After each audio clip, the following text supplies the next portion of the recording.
আলহাজ doctor Mohammad Shahidul Alam, আলহাজ doctor Mohammad Shahidul Alam.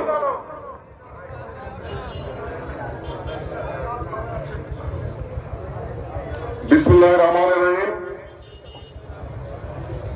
আজকের এই দোয়া অনুষ্ঠানে উপস্থিত সম্মানিত উলামা মাশায়েখ বৃন্দ, মুসল্লিবৃন্দ, উপস্থিত আছেন শেখ তারিকুল হাসান,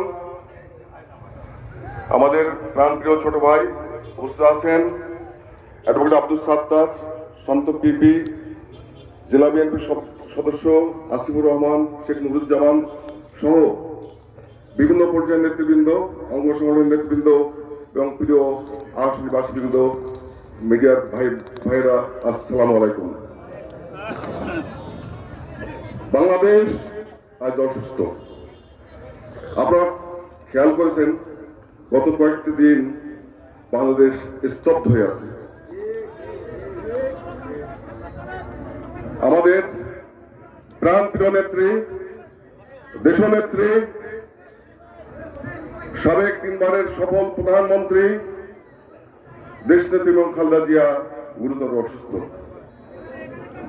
আপনারা জানেন তার অবস্থা অনেকটা সংকটপূর্ণ।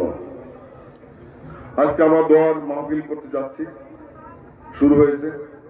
দোয়ার অনেক বরকত, আল্লাহ তাআলা দোয়া পছন্দ করেন। আমাদের মধ্যে কারো হাত দিয়ে আল্লাহ তাআলা নিশ্চয়ই আমাদের দোয়া কবুল করবেন।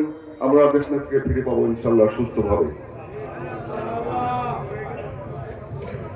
দেশনেত্রী এবং খালেদা জিয়ার কাছে এই দেশ, এদেশের স্বাধীনতা, সার্বভৌমত্ব, গণতন্ত্র, উন্নয়ন ও সমৃদ্ধি অনেক অনেক ঋণী।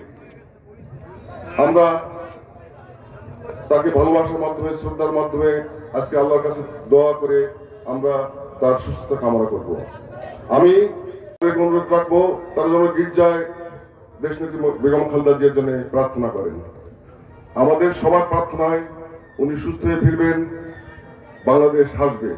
আমরা সেই দিনের অপেক্ষায় সবার মঙ্গল কামনা করি, সুস্থ কামনা করি। আল্লাহ হাফেজ। বাংলাদেশ জিন্দাবাদ।